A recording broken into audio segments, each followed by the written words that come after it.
Oh, he's gonna get rear-ended. This guy's not in the turn lane. He's in the wrong lane.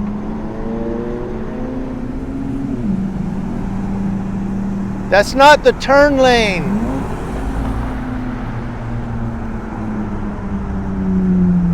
You need to go. Whoa! Whoa!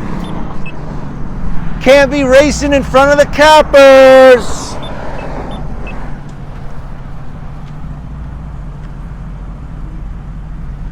Let me tell them. You're in the wrong lane. This is the turn lane.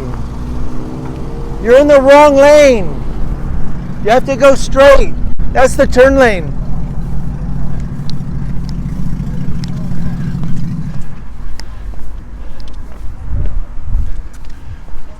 All right, so these guys decided to drag race, I think.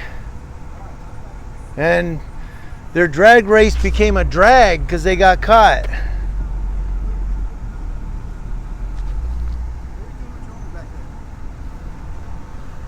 So, uh-oh, this cop's getting a little antsy. Yeah, this cop's a little antsy. So when you drag race in front of the cops, it's a drag. Oh, he finally turned. The guy was finally able to turn. I told him, I said, you're in the wrong lane.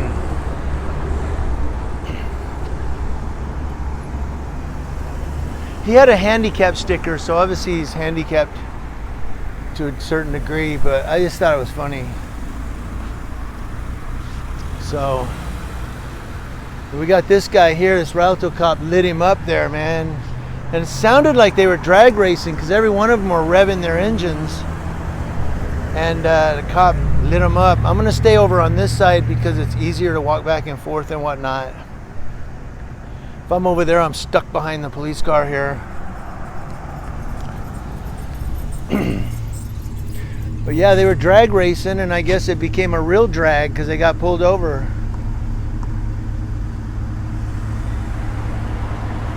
That's what happens. I guess they aren't familiar with Foothill because Highway 66 is where all the cops come through, man. Let me get up here. This cop's getting a little antsy with this guy. So now we're across the street, so I'm not obstructing. There's no delay on this side. He's got cars going by him left and right. So we're not delaying him. We're not obstructing him.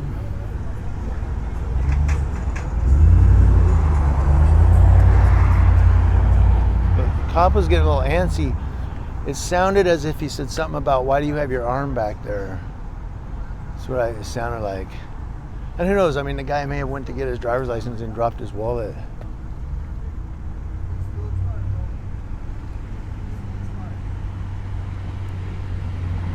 Still expired, bro. I think that's what he just said.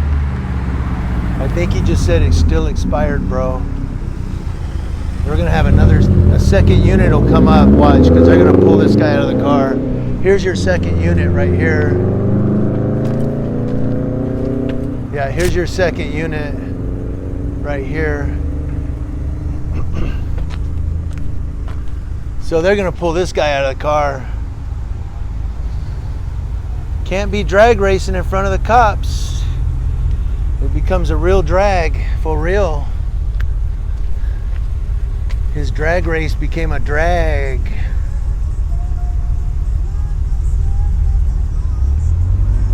Yeah, there's like 3 or 4 of those cars, and he was the one that got caught. Slowest man, and you know, the slowest man gets caught. So, well, we were busy with the guy over here, the elderly gentleman. He was handicapped. I just didn't want him to get rear-ended. I said, this dude's gonna get hit, man. He's just sitting there.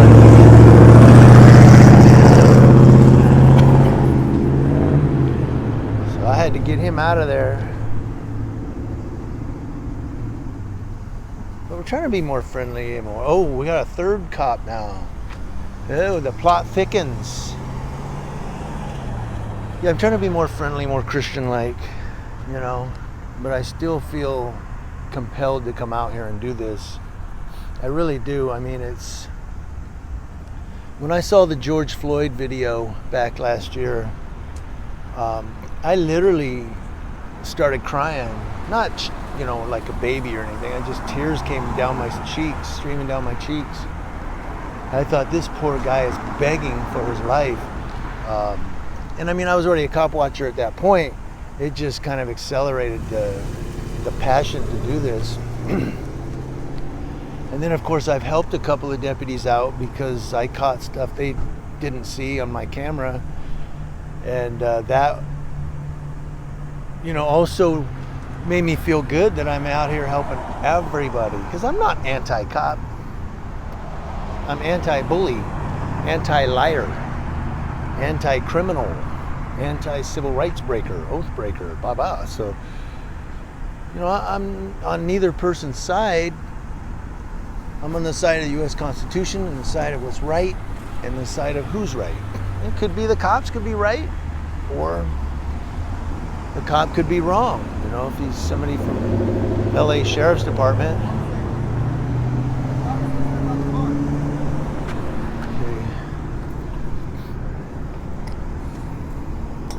Okay, they're gonna bring him out at gunpoint.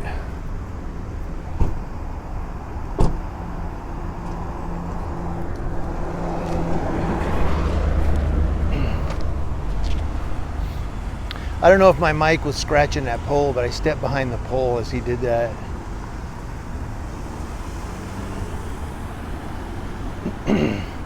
So they have a sergeant out here or something. They're gonna have him sit on the curb. They're gonna search his car.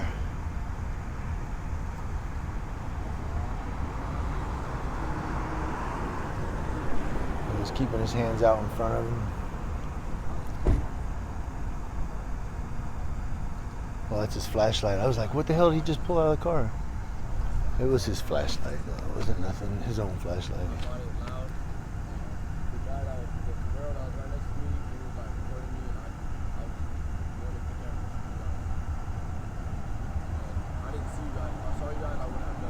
He said he didn't see them. He did something. I don't know what they're doing.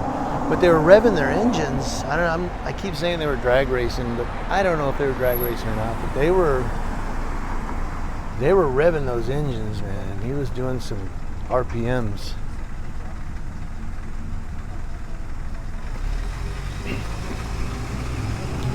Yeah, he had his RPMs cooked up a little.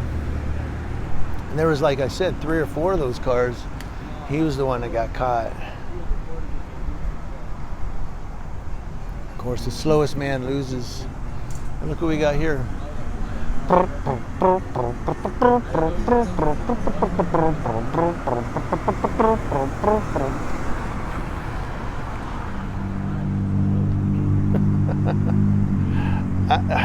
don't know. I'm gonna chalk it up to coincidence. But he's just holding his hand there. It just happens to be where his hand is resting. Well, I won't. No, he can't be hiding his nameplate because he's been standing like he's right now for all night. If he was hiding his nameplate, his hand would have been up there the whole time.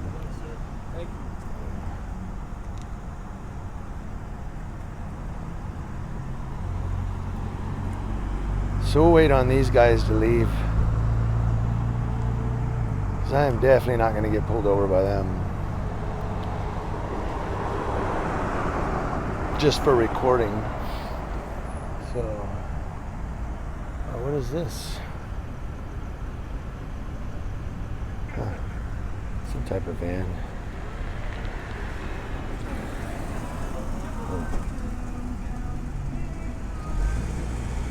I was trying to put out my bat hearing, but he took off before I could do it. That car interrupted it with their music.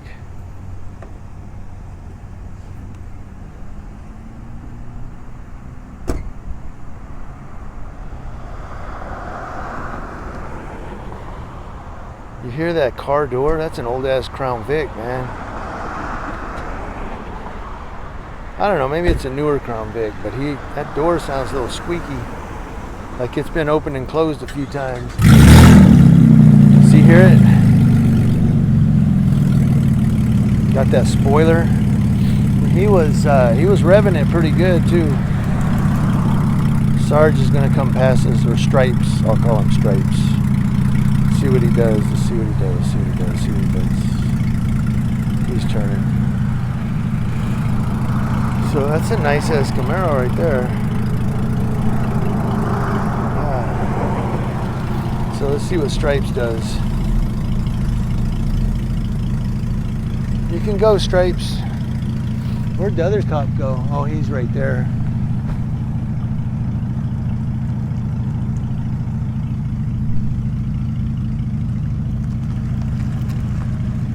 He's checking me out, huh?